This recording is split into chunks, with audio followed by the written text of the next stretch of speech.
Phone ہوتا تھا پہلے جو ڈبے رکھے رہتے تھے گھروں میں فون کرتے تھے ہلو ہلو، وہ پہلے گھروں میں جو فون ہوتے تھے ریسیور، جب یہ ریسیور بنا تھا سب سے پہلے تو جس نے بنایا تھا اس کو بڑا گھمنڈ آ گیا تھا. اس نے تھرمنے سے کہا تھا کہ میں نے ایسی چیز بنائی ہے جو آج کا خدا بھی نہیں بنا. کیا بنایا؟ ریسیور. خدا نہیں بنا پایا. ہم نے یہاں بیٹھے بیٹھے وہ چیز بنا لی. ہیلو کرو تو لندن میں بیٹھا وہ آپ کا بھائی آپ کی آواز سن لیتا ہے. ہم نے وہ چیز بنائی جو خدا بھی نہیں بنا. اسی زمانے میں یہ ہوتی ہوئی بات جب میرے کانوں میں آئی، اندور کی سرزمین پر میری تقریر تھی مدھیہ پردیش میں، جب اڑتی ہوئی یہ خبر میرے پاس آئی تو میں نے اس بات کا جواب دیتے ہوئے اس اندور کے اندر کہا تھا، اے سائنٹسٹ، اے فون بنانے والے، ہے ریسیور کی ایجاد کرنے والے، تو نے ایک نئی چیز بنائی ضرور ہے، اس پر تجھے خوشی ضرور ہونی چاہیے، لیکن اس خوشی کا مطلب یہ نہیں ہے کہ تم اللہ کو بھول جاؤ اور اللہ رب العالمین کا مذاق اڑاؤ. عید کا چاند جب نکلتا ہے تو کتنے لوگ دیکھتے ہیں ہوا کہ نہیں ہوا، مسجدوں میں چھتوں پر کھڑے ہوئے، اور جس کی نظر سب سے پہلے چاند پر پڑتی ہے اور وہ سب کو دکھاتا ہے تو اس کو خوشی ہوتی ہے کیا کہ آج سب سے پہلے چاند میں نے دیکھا. ہونا فطری چیز ہے، خوشی ہونی کیوں سب سے پہلے میں نے دیکھا. لیکن سوال یہ پیدا ہوتا ہے اس خوشی پر اجرانا اور یہ کہنا کہ ہم نے تو وہ چیز دیکھ لی ہے جو خدا بھی نہیں دیکھ سکتا. حالانکہ دیکھنے والا اگر غور کرے تو جس آنکھ سے تو نے دیکھا وہ آنکھ بھی تو نے نہیں بنائی، اور جس چاند کو تو دیکھ رہا وہ چاند بھی تو نے نہیں بنایا. پھر خوشی کس چیز کی ہے؟ پھر خوشی کس بات کی ہے؟ ہاں لیکن تم نے سب سے پہلے دیکھا اس لیے خوشی ہونی چاہیے، تو اللہ تعالیٰ کا شکر بھی ادا کرنا چاہیے. ایسے ہی اس سائنٹسٹ کو میں نے مشورہ دیا کہ تم نے سب سے پہلے یہ ریسیور بنایا تو تمہیں خوشی ہونی چاہیے کہ سب سے پہلے تم نے اس کا انکشاف کیا ہے، لیکن اللہ کو فراموش کر جانا، بھول جانا، یہ تمہاری بے وقوفی ہے. جبکہ اس ٹیلی فون میں اس ریسیور میں لگنے والا میٹیریل تم نے نہیں بنایا. پلاسٹک اللہ نے زمین سے پیدا کی، اس میں لگنے والا المونیم اللہ نے زمین سے پیدا کیا ہے. تم نے اس کو توڑ کر مروڑ کر ڈھال کر مختلف سانچوں میں پگھلا کر تم نے اس کا ریسیور بنا دیا ہے، اور تم نے اس میں آواز پیدا کر دی ہے. اب اس کا یہ مطلب نہیں کہ تم اللہ رب العالمین کی بنائی ہوئی زمین سے پیدا کی ہوئی چیزوں کو توڑ مروڑ کر سانچے میں ڈھالنے کے بعد ایک نئی چیز بنانے کے بعد آپ ہم کرو اللہ کا انکار کر بیٹھو کہ اللہ نام کی کوئی چیز نہیں یا اللہ بھی نہیں بنا سکا. یہ بڑی بے وقوفی کی بات ہے. تم نے صرف اتنا کیا، گیہوں اللہ نے بنایا پیدا کیا، تم نے ایک چکی بنائی، اس گیہوں کو تم نے اس چکی میں ڈال کر آٹا بنا دیا بس. جبکہ اس گلے کو اناج کو تم نے پیدا نہیں کیا. روٹی کھاؤ تو یہ کہو کہ ہم نے وہ چیز پکائی ہے جو اللہ بھی نہیں پکا سکا. یہ کتنی بڑی بے وقوفی ہے. گیہوں کو اللہ نے پیدا کیا ہے، اناج اللہ نے پیدا کیا ہے. تم سارے سائنٹسٹ مل جاؤ، انڈیا سے لے کر کشمیر سے کنیا کماری تک سارے سائنٹسٹ مل جائیں تو گیہوں کا ایک دانہ نہیں بنا سکتے، چاول کا ایک دانہ نہیں بنا سکتے. اللہ نے بنایا، تم نے بس اس کو آٹا کر دیا اور اس پر تم کہہ رہے ہو ہم نے وہ چیز بنا لی ہے، پکا لی ہے، کھا لی ہے جو اللہ بھی نہیں بنا سکا. کتنی بڑی بے وقوفی کی بات. ہم نے کہا اے سائنٹسٹ، تو اپنے گھر سے بیٹھا ہوا اندور میں بیٹھا ہوا ہے اور تو نے کہا ہیلو، اور لندن میں بیٹھا ہوا تیرا آدمی، تیرا بھائی تیری آواز کو سن رہا ہے ہیلو. میں نے کہا سائنٹسٹ، جس زبان سے تو نے ہیلو کہا ہے، جس زبان سے تو نے ہیلو کہا ہے، وہ زبان اللہ رب العالمین نے بنائی، اور لندن میں بیٹھا ہوا تیرا بھائی ریسیور کے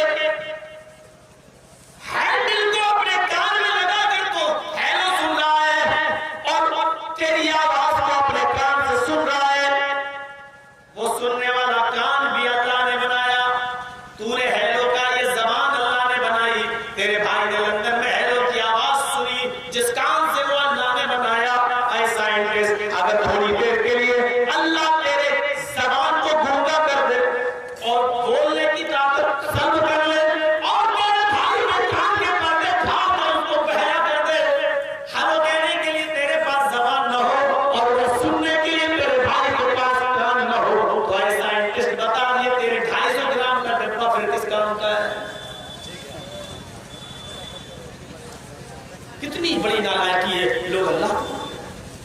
مجھے یاد ہے 12 اپریل 1959 کو 12 اپریل سن 1959 کو 59 کو روس کا پہلا خلاباز ایک راکٹ بناتا ہے اور اس راکٹ پر بیٹھ کر دھرتی سے زمین سے 185 میلز 185 میل اوپر جاتا ہے. بس پہلا راکٹ ہے, پہلا خلاباز ہے, اس پر بیٹھا ہے. نام ہے یوری گگارین, نام ہے اس کا یوری گگارین. زمین پر راکٹ بناتا ہے, اس راکٹ پر بیٹھتا ہے اور زمین سے صرف 185 میل 185 میل اوپر جاتا ہے اور زمین کے گرد ایک چکر لگاتا ہے, گھومتا ہے, پھر وہاں سے لوٹ کر واپس آ جاتا ہے. جیسی زمین پر آیا تو روس کے وزیر اعظم نے, روس کے پردھان منتری نے پوچھا, تم 185 میل اوپر گئے, کیا تم نے اللہ نام کی کوئی چیز دیکھی؟ اس نے کہا مجھے اللہ واللہ نام کی کوئی چیز نظر نہیں ہے. پیپروں میں چھاپا, روس کے وزیر اعظم نے, روس کے پردھان منتری نے 12 اپریل 1959 کو ہمارے خلاباز آسمان کی طرف گئے, 185 میل اوپر گئے اور جانے کے بعد انہوں نے دنیا کا ایک چکر لگایا, پھر واپس اپنے ملک میں روس میں آئے. لیکن ہمارے خلابازوں کو آسمان میں اللہ واللہ نام کی کوئی چیز نظر نہیں آئی. اللہ ہے ہی نہیں, مسلمان جھوٹے ہیں, اللہ نام کی کوئی چیز نہیں ہے. سوال پیدا یہ ہوتا ہے, اس وزیر اعظم کا نام تھا مسٹر خرشچوف, جس نے انکار کیا تھا اللہ. آئیے اب میں آپ کو ایک دوسری دنیا میں لے کے چلتا ہوں. ذرا یہ یاد رکھنا, زمین سے کتنا اوپر گیا تھا؟ صرف 185 میل. 185 میل اگر آپ غور کریں تو مجھے لگتا ہے کہ آپ دھلیان اور مرشد آباد ہوتے ہوئے جنگی پول, بس اس سے زیادہ کا سفر نہیں ہوا. زمین سے اتنا ہی اوپر گیا تھا, زیادہ سے زیادہ برہمپور تک مان لو. اس روٹ سے جائیے تو 185 میل, اب آپ سمجھ لیجئے تقریباً 200 250 سوا 200 کلومیٹر, اتنا وہ اوپر گیا اور زمین کے گرد ایک چکر لگا کر واپس آ گیا. اب میں کسی کو بھی کھڑا کر کے پوچھ سکتا ہوں بیچ میں کہ کتنا اوپر گیا تھا, ذہن میں رکھیے گا.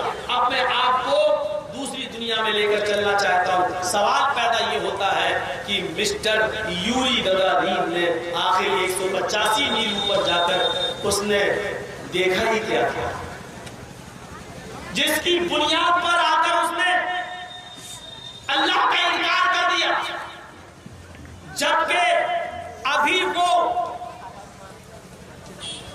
آسمانی سیاروں میں سے سب سے قریب سیارے تک بھی نہیں پہنچ پایا. سب سے قریب سیارے کا نام ہے چاند, جس کو ہم چندرما کہتے ہیں, مون. ابھی وہ صرف چاند پر بھی نہیں گیا, چاند پر بھی نہیں پہنچا. 185 میل اوپر گیا, جبکہ صرف چاند ہماری زمین سے 2,40,000 میل کی بلندی پر. کتنی؟ 2,40,000 کی اونچائی پر ہے میل. کیا؟ چاند. اور یہ حضرت گئے کتنا؟ 185 میل. 200 میل بھی نہیں گئے, 2,000 میل بھی نہیں گئے, 20,000 میل بھی نہیں گئے, 2,40,000 میل. اور سورج ہماری زمین سے کتنا اونچا ہے؟ سورج کی مسافت معلوم ہے آپ کو؟ 9,30,00,000 میل. چاند 2,40,000 اور سورج 9,30,00,000 میل.